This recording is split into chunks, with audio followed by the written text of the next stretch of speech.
Good morning, my dear students. We are back in your own platform, Biology Nagari, with a new subject, first lecture of chemistry. Basically, I have started this chemistry class or chemistry lecture for the revision batch because बच्चों हम जानते हैं कि 10th का final exam, board का examination बहुत पास आ चुका है. It's time for a hard revision. तो हम लोग केमिस्ट्री के जितने भी चैप्टर्स हैं, बेसिकली जो 5 चैप्टर्स हैं क्लास 10th में, उन सबको वन बाय वन कवर करेंगे इन फ्यू लेक्चर्स. तो I hope this my initiative will be very much helpful for the specially board students. तो आज हम स्टार्ट करने वाले हैं metal and non metal chapter से. इस metal and non metal chapter को बेसिकली मैंने 3 लेक्चर्स में डिजाइन किया है. Lecture number 1, lecture number 2 and lecture number 3. आज का हमारा लेक्चर नंबर 1 में हम इस कंटेंट को कंप्लीट करेंगे, समझेंगे कि मेटल क्या होता है, नॉन मेटल क्या होता है, मेटलॉइड, फिजिकल प्रॉपर्टीज क्या होती हैं मेटल्स की, नॉन मेटल्स की फिजिकल प्रॉपर्टीज क्या होती हैं, एलॉय किसे कहते हैं, और ये रिएक्टिविटी सीरीज आखिर में है क्या. तो इस कंटेंट को लेक्चर 1, आज का लेक्चर 1 हमारा है, उसमें हम लोग कवर करेंगे. फिर इसके जस्ट बाद में लेक्चर 2 और लेक्चर 3 देने वाला हूं. लेक्चर 2 में केमिकल प्रॉपर्टी ऑफ मेटल, इसमें फिजिकल प्रॉपर्टी हो चुका है, हो जाने वाला है, तो इसमें हम केमिकल प्रॉपर्टी देखेंगे. रोस्टिंग और कैल्सिनेशन किसको बोलते हैं, ये भी हम लोग लेक्चर नंबर 2 में कवर करेंगे. उसके बाद जो लास्ट लेक्चर होगा इस चैप्टर का, लेक्चर नंबर 3, इसमें बेसिकली हम लोग नॉन मेटल केमिकल प्रॉपर्टीज, क्यों, क्योंकि नॉन मेटल के फिजिकल प्रॉपर्टी के साथ हम ऑलरेडी लेक्चर नंबर 1 में डील कर चुके रहेंगे. तो ये हमारा कुछ प्लानिंग है, ठीक है.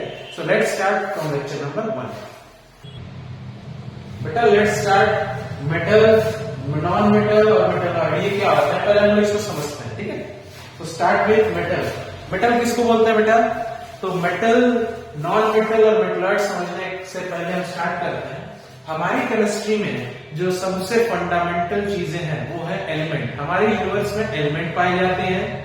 ये एलिमेंट्स बेसिकली इनकी जो संख्या है वो 118 है, ठीक है, जिसमें से कुछ आर्टिफिशियली प्रिपेयर किया गया है लेबोरेटरीज में और मैक्सिमम मेजॉरिटीज नेचुरली अकर होती है, ठीक है. तो इन एलिमेंट्स में से कुछ एलिमेंट्स मेटल होती हैं, कुछ नॉन मेटल्स होती हैं और कुछ मेटलॉइड्स होती हैं. अब हमको यही समझना है कि मेटल बोलेंगे किस एलिमेंट को, नॉन मेटल किस एलिमेंट को बोलेंगे और मेटलॉइड किसको.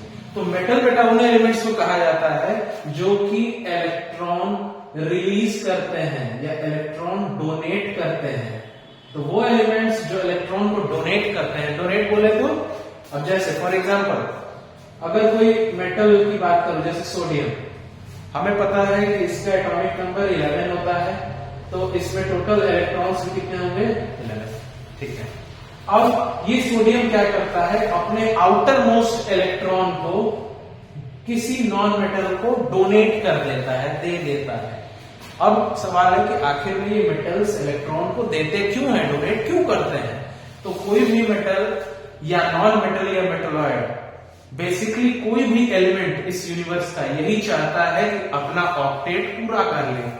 अब आपके दिमाग में बता रहा होगा कि ऑक्टेट क्या है, ये जो नया टर्म आप यूज कर रहे हैं सर ऑक्टेट, इसका मतलब होता क्या है. तो बेटा आप समझ लीजिए ऑक्टेट क्या है. तो याद रखिएगा कोई भी यूनिवर्स का मेटल है, एलिमेंट है, नॉन मेटल है या मेटलॉइड है, वो यही चाहता है कि उसकी ऑक्टेट पूरी हो जाए. ऑक्टेट बोले तो कुछ नहीं है, ये कोई बहुत बड़ी चीज नहीं है. कोई भी एलिमेंट ये चाहता है कि उसके आउटर मोस्ट सेल में 8 इलेक्ट्रॉन्स पूरे हो जाएं, कंप्लीट हो जाएं, और उसकी इसी चाहत को ऑक्टेट बोलते हैं. तो किसी भी एलिमेंट की ये चाहत कि उसके सबसे बाहर वाले सेल में 8 इलेक्ट्रॉन्स पूरे हो जाएं, उसके इसी चाहत को ऑक्टेट बोलते हैं. तो मेटल भी चाहेगा कि मेरे सबसे बाहर वाले शेल में 8 इलेक्ट्रॉन्स कंप्लीट हो जाएं, जिसकी वजह से वो इलेक्ट्रॉन दे करके, किसी को इलेक्ट्रॉन डोनेट करके अपना ऑक्टेट पूरा करता है. तो मेटल को कैसे डिफाइन कर सकते हैं, metals are those element who donate electron, ठीक है. फॉर एग्जाम्पल सोडियम हो गया, पोटेशियम हो गया, ये सारे कुछ मेटल्स हैं और मेटल की यही पहचान है कि वो इलेक्ट्रॉन हमेशा डोनेट करते हैं, ठीक है. और ठीक इसका उल्टा नॉन मेटल, ये बताओ मेटल जब इलेक्ट्रॉन डोनेट करेंगे तो नॉन मेटल इलेक्ट्रॉन एक्सेप्ट करेंगे, क्योंकि ठीक इसका उल्टा है। तो नॉन मेटल वो एलिमेंट होते हैं जो इलेक्ट्रॉन रिसीव करते हैं या एक्सेप्ट करते हैं, ठीक है। फॉर एग्जाम्पल अगर हम क्लोरीन की बात कर रहे हैं, क्लोरीन एक नॉन मेटल है, हमको पता है इसका एटॉमिक नंबर 17 होता है, तो ये भी पता है कि 17 एटॉमिक नंबर तो इलेक्ट्रॉन्स की संख्या भी 17 होगी। अब क्लोरीन कहीं से इलेक्ट्रॉन रिसीव कर लेता है, क्या करता है, इलेक्ट्रॉन रिसीव करता है। क्यों? मेटल्स इलेक्ट्रॉन डोनेट करते थे और नॉन मेटल इलेक्ट्रॉन एक्सेप्ट करते हैं। तो नॉन मेटल को कैसे डिफाइन कर सकते हैं? Non metal are those element who receive electron. For example chlorine है, ऑक्सीजन है। ऑक्सीजन भले नॉन मेटल है लेकिन ये गैसियस स्टेट में पाया जाता है, याद रखिएगा, ये गैसियस स्टेट का नॉन मेटल है। क्यों हम लोग बोलते हैं कि ऑक्सीजन इज नॉन मेटल? क्योंकि इस पे भी इलेक्ट्रॉन लेने के चार्जेस होते हैं, ठीक है, ये हमेशा इलेक्ट्रॉन रिसीव करता है। Is it clear to everybody? अब देखिएगा, इन दोनों के बीच में सर आपने मेटलॉइड क्यों नहीं बताया? इसलिए नहीं बताया क्योंकि मेटलॉइड वो एलिमेंट्स होते हैं जो मेटल और नॉन मेटल दोनों की प्रॉपर्टी शो कर सके। बोले तो इलेक्ट्रॉन जरूरत पड़ने पे ले भी ले और जरूरत पड़ने पे इलेक्ट्रॉन डोनेट भी कर दे। ये दोनों प्रॉपर्टीज होती हैं, उनको हम लोग क्या बोलते हैं? Non metal. मतलब having both properties of metal as well as non metal. Metal और नॉन मेटल दोनों की जो प्रॉपर्टी शो करे, मतलब इलेक्ट्रॉन दे भी सकता है, जरूरत पड़ने पे ले भी सकता है। जरूरत पड़ने के मतलब क्या? ऑक्टेट पूरा करने के लिए, ठीक है, क्योंकि वो मेटल हो चाहे नॉन मेटल हो चाहे मेटलॉइड हो, वो तीनों क्या चाहते हैं? ऑक्टेट पूरा करना। मतलब आउटर मोस्फेयर में 8 इलेक्ट्रॉन किसी भी तरीके से पूरा करें। तो कुछ इलेक्ट्रॉन दे करके 8 पूरा करते हैं, कुछ ले करके। और मेटलॉइड्स वो होते हैं जो सिचुएशन पर डिपेंड करेगा, जरूरत पड़ा तो देकर भी 8 पूरा कर लेगा, जरूरत पड़ा तो लेकर भी, ठीक है। ये था मेटल, नॉन मेटल और मेटलॉइड की कुछ बेसिक कहानी। Is it clear? अब हम देखेंगे इस मेटल और नॉन मेटल इन सब की फिजिकली कैसे दिखते हैं, फिजिकल प्रॉपर्टीज क्या है इनमें। तो नोट इट डाउन बेटा। After understanding what was the metal, what was the non-metal and metalloid, it's turn to understand what is the physical property of both of them। मतलब metal और non-metal दोनों के physical properties को समझते हैं। तो let's start। physical property समझने से पहले ये समझना पड़ेगा कि आखिर में ये physical property का मतलब क्या होता है। तो याद रखिएगा बेटा, प्रॉपर्टीज दो तरह की होती हैं, फिजिकल प्रॉपर्टी और केमिकल प्रॉपर्टी। फिजिकल प्रॉपर्टी मतलब फिजिकली अपीयरेंस कैसा है, दिखने में कैसा है, गोल है, लाल है, हार्ड है, ये सब उसकी फिजिकल प्रॉपर्टीज है। केमिकल प्रॉपर्टी उसकी इंटरनल चेंजेस जो हो रही हैं, इंटरनली वो रिएक्शन किससे कर रहा है, वो सब उसकी केमिकल प्रॉपर्टीज, जो कि लेक्चर नंबर 2 में हम लोग देखने वाले हैं। तो अभी हम लोग बात करते हैं बेसिकली फिजिकल प्रॉपर्टीज के बारे में, और स्टार्ट करते हैं सबसे पहले मेटल की फिजिकल प्रॉपर्टी को देखना। तो बेटा इसके नाम में ही छुपा है इसकी 5 फिजिकल प्रॉपर्टीज। मतलब लिखता हूं METAL, यही मेटल स्पेलिंग होती है और यही इसकी फिजिकल प्रॉपर्टी भी है। देखो कैसे, M से होता है मेलिएबल, बोले तो हाँ, इसको हैमर करेंगे ना तो ये वायर में कन्वर्ट हो जाएगा। E से इलेक्ट्रिक कंडक्टिविटी होती है इसमें। इलेक्ट्रिक कंडक्टिविटी बोले तो इलेक्ट्रिसिटी और हीट को बहुत अच्छे से कंडक्ट करेगा, इसके थ्रू पास कर जाएगा, ठीक है।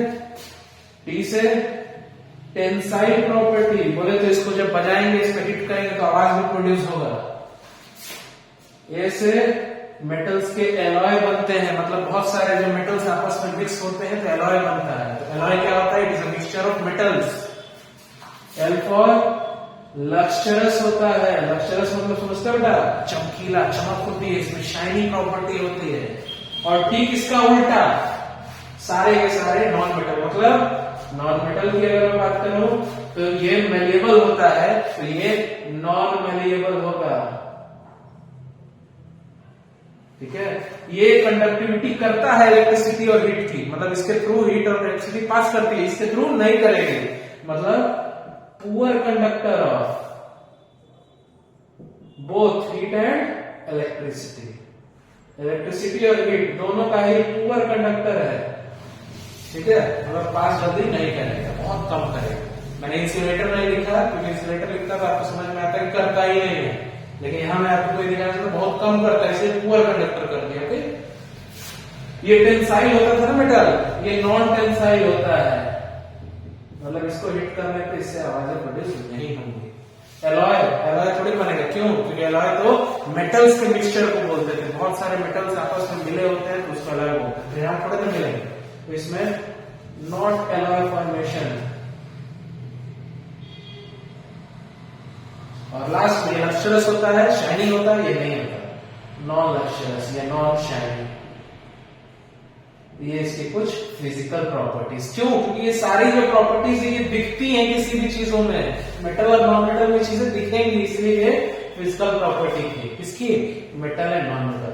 आई hope the physical property of metal and non metal was very much clear to all of you, so note it down. बेटा मेटल एंड नॉन मेटल की फिजिकल प्रॉपर्टी को देखने के बाद अब हमें मेन 3 टॉपिक्स को देखना है जो रह गए हैं इस लेक्चर में, alloy, ore and reactivity series. Alloy बेटा क्या होता है? It is nothing but the mixture of metals, mixture of metals, 2 या 2 से अधिक मेटल्स आपस में मिल करके एलॉय का फॉर्मेशन करते हैं। मान लो कोई मेटल X है, कोई मेटल Y है या कोई और मेटल Z है, ये तीनों जब मिलते हैं तो क्या बनाते हैं? एलॉय बनाते हैं, मतलब मिक्सचर ऑफ मेटल्स का कॉल्ड एलॉय। और की बात करें तो हमें पता है कि ये मेटल्स हमारे अर्थ क्रस्ट में पाए जाते हैं, किस रूप में? तो वो वही रूप है और, ठीक है, मतलब मेटल्स मेटल के रूप में नहीं पाए जाते हैं हमारे अर्थ के क्रस्ट में, अर्थ के नीचे। अर्थ के क्रस्ट में मेटल्स जिस रूप में पाए जाते हैं, जिस फॉर्म में पाए जाते हैं, उस फॉर्म को ओर कहते हैं। मतलब ore is a form in which metals are found in Earth's crust. Earth के क्रस्ट में इसी रूप में मेटल्स पाया जाता है। फिर हम लोग इसको ओर के फॉर्म में लेते हैं, उसके बाद इसको प्यूरिफाई करते हैं, सेपरेट करते हैं और अपने यूज के लायक बनाते हैं। अब रिएक्टिविटी सीरीज क्या है? तो बेटा ये कुछ नहीं है, ये मेटल्स का एक लिस्ट है। कई मेटल्स के लिस्ट होते हैं जिसमें कई मेटल्स को अरेंज किया जाता है, किस अकॉर्डिंग? तो जो मेटल सबसे ज्यादा रिएक्टिव होगा, जो जल्दी रिएक्ट करता हो, उसको सबसे ऊपर, उससे कम वाले को उससे नीचे, उससे कम वाले को उससे नीचे, इस ऑर्डर में अरेंज करते हैं किसको? मेटल्स को। और इसी अरेंजमेंट ऑफ मेटल्स को अकॉर्डिंग टू, किस अकॉर्डिंग हम लोग बांटते हैं, मतलब किस आधार पर इसको हम लोग सजा रहे हैं? तो arrangement of metal according to their reactivity ability, reaction करने की क्षमता के आधार पर जब हम लोग मेटल्स को करते हैं, और जैसे जैसे नीचे की तरफ जाएंगे ये रिएक्शन करने की क्षमता डिक्रीज करती जाएगी, जैसे जैसे नीचे, और जैसे जैसे ऊपर जाएंगे ये इंक्रीज करती जाएगी क्या? रिएक्शन करने की क्षमता। तो रिएक्शन करने की क्षमता के आधार पर जो मेटल्स की लिस्ट बनाते हैं, जो कि ऊपर से नीचे की तरफ बढ़ते जाती है, उसी मेटल की लिस्ट को, उसी सीरीज को रिएक्टिविटी सीरीज बोलते हैं। Is it clear? तो बेटा लेक्चर नंबर 1 में हमने सारे कंसेप्ट को देख लिया है बहुत अच्छे से। अब लेक्चर 2 में हम लोग केमिकल प्रॉपर्टीज को देखेंगे। Thank you.